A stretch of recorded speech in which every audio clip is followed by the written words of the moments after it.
Deutsche Welle. Afrique 7 jours. Bonsoir et heureux de vous retrouver pour cette nouvelle édition d'Afrique 7 jours.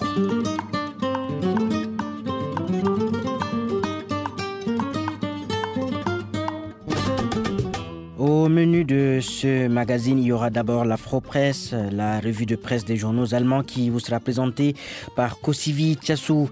Dans la rubrique Blogosphère, nous aurons comme invité Cheikh Fita, journaliste et responsable du site internet Cheikh Fita News. Au menu de l'entretien, la situation politique et sécuritaire en RD Congo, notamment les répressions des manifestations. Afrique 7 jours, nous commençons par la rétrospective des principaux sujets qui ont marqué l'actualité africaine cette semaine. Blogosphère. Actualité oblige, nous allons revenir sur la situation qui prévaut en ce moment en RDC avec les incertitudes qui planent sur la tenue des élections prévues en décembre 2018 et surtout sur la répression ou bien les répressions systématiques de toutes les manifestations pacifiques, manifestations à l'appel soit de l'opposition ou des fidèles catholiques. Et pour en parler, Cheikh Fita est notre invité. Cheikh Fita, journaliste et responsable du site internet Cheikh Fita News. Vous savez, la République démocratique du Congo, notre pays, traverse un moment très difficile et c'est une crise qui n'aurait pas dû être. Pourquoi ? Parce que déjà en 2016, fin 2016, il aurait dû y avoir des élections. Monsieur Joseph Kabila devait partir. Donc, en tant que quelqu'un qui en fait assume les affaires courantes, il aurait dû avoir un profil bas. Ce qui fait qu'on réprime des gens, qu'on les tue, qu'on empêche les gens de manifester, qu'on entre dans les églises, qu'on tabasse le clergé, c'est vraiment très très révoltant. Il y a très peu de Congolais qui accepteraient donc de passer donc sous silence tout ce que l'on vit. Oui. Est-ce que vous pensez que la pression internationale actuelle, on a vu que les différentes chancelleries occidentales ont condamné l'usage disproportionné de la violence. Est-ce que ces réactions pourraient éventuellement faire fléchir Joseph Kabila ? À mon avis, la pression internationale est très timide. Vous savez, faire un communiqué dans un salon climatisé à partir de New York ou de Bruxelles, les diffuser, c'est vraiment juste après on va prendre son café. On ne se sent pas. Mais qu'est-ce que vous attendiez ou bien qu'est-ce que vous attendez de cette communauté internationale ? En fait, il faut qu'il y ait pratiquement des menaces. Il faut qu'on ferme le robinet. Il faut qu'on prépare des sanctions. Les sanctions, il y en a effectivement de la part des États-Unis, de la part de l'Union européenne, mais il en faut un peu plus. Oui, mais Cheikh Fita, je ne vais pas me faire le porte-parole, l'avocat du diable, le porte-parole de Joseph Kabila ou de son régime, mais il a été clair, la Constitution sera respectée, donc tout est clair, non ? Il ne sera pas candidat en décembre 2018.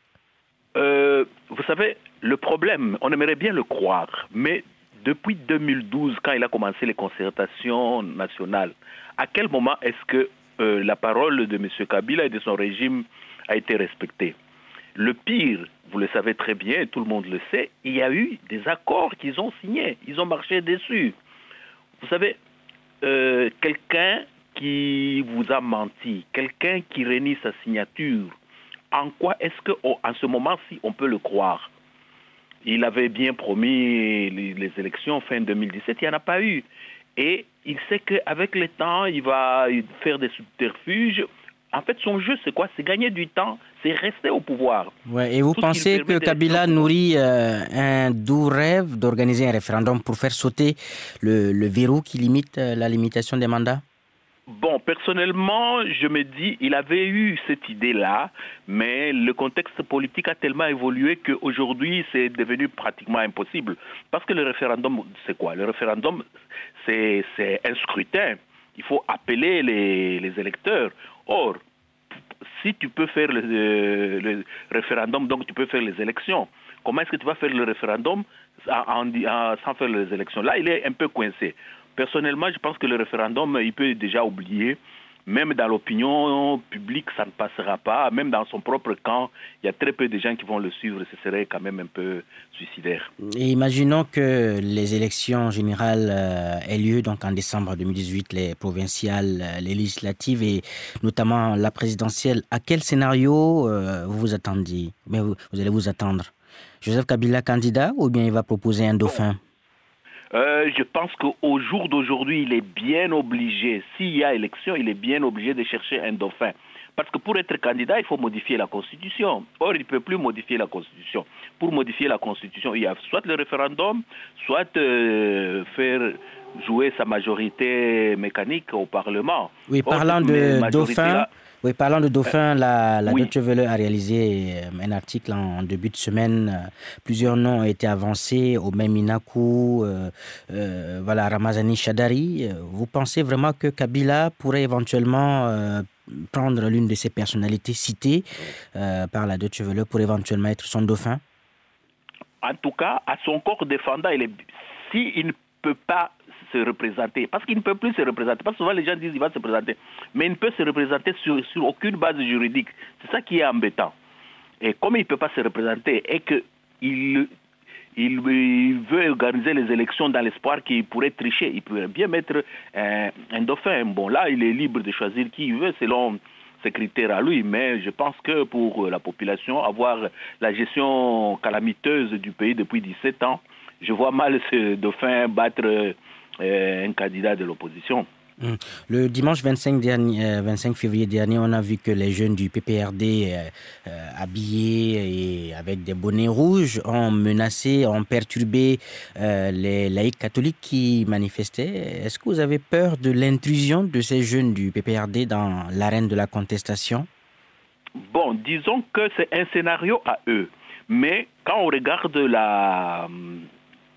les statistiques au niveau de Kinshasa, par exemple, le régime de Kabila est très, très impopulaire. Et même ces jeunes-là, en fait, on les a vus quand ils sont encadrés par l'armée, la police, ils essaient de faire sortir la tête dehors. Mais ils ne sont pas si nombreux et puis ils y vont pour l'argent.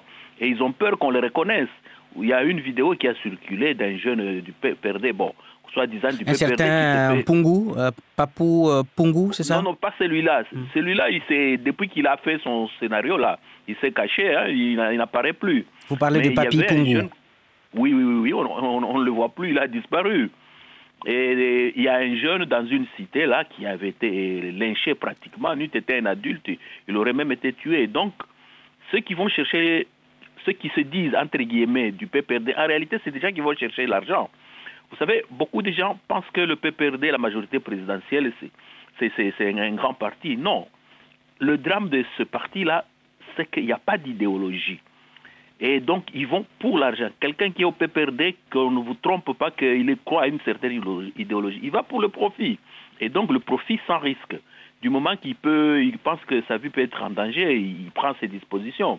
De telle sorte que s'il y a une nouvelle marche et que les jeunes de PPRD, on leur demande d'aller affronter la population à visage découvert.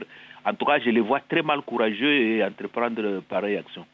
Cher Fita, on a appris il y a quelques semaines, à peu près 2 à 3 semaines, l'apparition assez spectaculaire d'un troupeau de vaches aux portes de Kinshasa. Est-ce que vous en savez plus? Oui, on a été tous surpris en un premier temps de voir une vidéo sur les réseaux sociaux de ces bovins. Avant, on n'y croyait pas. Jusqu'au jour où on a eu des témoignages réels, on s'est rendu compte que c'était vrai. Et personnellement, j'ai eu plusieurs documents de ceux qui sont allés avec les vaches là depuis l'Est. En réalité, ils avaient toutes les autorisations depuis d'où ils étaient partis jusqu'à quand ils sont arrivés à Kinshasa. Bon, bien sûr, ça peut être des faux, c'est ça aussi les drames. Mais ce qui est déplorable, c'est de voir que le gouvernement central n'a pas parlé de ça durant des mois et des mois. Oui, et il semblerait aussi que ces éleveurs étaient superbement armés. C'est quand même inquiétant. Oui, effectivement, vous savez, dans la situation actuelle politique, tout mouvement est suspect. Donc, les gens réfèrent à la façon dont l'AFDEL avait traversé le Congo d'est en ouest. Oui, en 97. Et s'est dit, voilà, encore des gens d'est en ouest, et puis ils sont pas deux, ils sont assez nombreux. Et puis ils ont du bétail. Dans l'opinion, en tout cas, ça ne passe pas. Même si personnellement, je n'ai pas suffisamment d'éléments là-dessus, mais dans l'opinion, ça ne peut pas passer que des gens fassent autant de kilomètres juste pour venir avec le troupeau du côté de l'ouest. Et c'est avec raison qu'ils peuvent suspecter que ces gens-là sont de connivence avec le régime en place. Nous nous acheminons vers la fin de notre entretien. Est-ce que vous pensez vraiment, cher Fita, que l'opposition est prête, parce qu'apparemment le parti au pouvoir se prépare pour affronter, se prépare à affronter les élections de décembre. Or, l'opposition est vent debout contre Joseph Kabila. Est-ce qu'elle ne se fera pas surprendre à la fin? Bon, disons que hier, par exemple, j'ai vu les gens de l'UDPS qui ont été reçus par la CENI. Ils ont posé leurs conditions, ils ont posé un certain nombre de questions pour avoir plus de... pour s'assurer que ce sera transparent.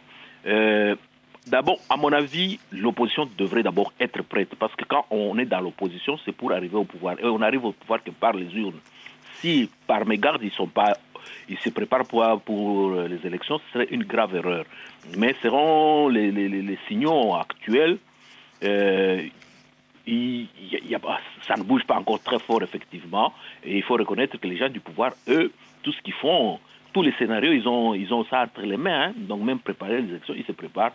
Et dans l'opposition, effectivement, on ne sent pas encore... Ça ne bouge pas encore suffisamment fort. Mais il est grand temps qu'ils se mettent aussi en rang de bataille, parce que sans les élections, je ne vois pas comment ils pourraient accéder au pouvoir. Parlant des élections, est-ce que la machine à voter de la CENI vous inspire confiance? Bon, vous savez, notre pays compte 80 millions d'habitants. Il y aura plus ou moins 40 millions d'électeurs. Et pour qu'un électeur utilise cette machine-là, il faut qu'a priori, on l'ait initié. Or, vous savez que dans notre pays, 3/4 des gens n'ont même jamais vu une simple ampoule, même bouger un simple interrupteur. Donc, je vois mal comment 3/4 de ces gens vont se retrouver le jour des élections devant un truc, comme on pourrait le dire, et on va leur apprendre à manipuler ça quand. Donc, ça risque de créer des remous terribles. Personnellement, c'est un truc qui va plus créer la confusion que assurer la transparence. Parce que la CENI, au jour d'aujourd'hui, est incapable d'apprendre à tous les 40 millions d'électeurs comment manipuler la machine. Et il ne faut pas attendre le jour des élections. Et vous savez, c'est un truc électrique. Il n'y a même pas d'électricité dans différentes contrées de la région. Bon, ce sera... Mais ça risque de créer des troubles. Personnellement, je pense que M. Nanga a intérêt à revenir au vote papier. Et ça a toujours réussi, quoi. Oui, mais s'il revient au vote papier, Corneille Nangaa l'a dit il y a quelques semaines à New York, les élections pourraient être reportées encore dans 3 ans, 4 ans. C'est encore un autre glissement. Oui, vous savez, j'ai une petite idée sur Corneille Nangaa. Dans la Constitution, par exemple, il y a un article qui dit « Si le président meurt, on organise les élections dans les 90 jours. » Donc, organiser les élections au Congo, selon la Constitution, c'est dans les 90 jours. Donc lui, il a été suffisamment malin pour tirer les choses à longueur et amener les gens dans un glissement qui ne dit pas son nom. Tout ce qu'il dit là, c'est anticonstitutionnel. On ne lui a pas demandé de voir comment il va organiser les élections. Il est dans l'obligation d'organiser les élections selon la Constitution. Et il n'a pas à dire à cause de ceci ou de cela. S'il n'est pas assez intelligent, il aurait dû même abdiquer. Mais en réalité, c'est quelqu'un qui joue le jeu de M. Kabila. Oui, F. Bazaïba, c'est un bon joueur, voilà. Oui, F. Bazaïba du MLC nous a dit la semaine dernière que l'usage des machines à voter, les machines électroniques, était contraire à la loi électorale. Oui, en fait, la loi électorale n'a pas prévu ces machines-là.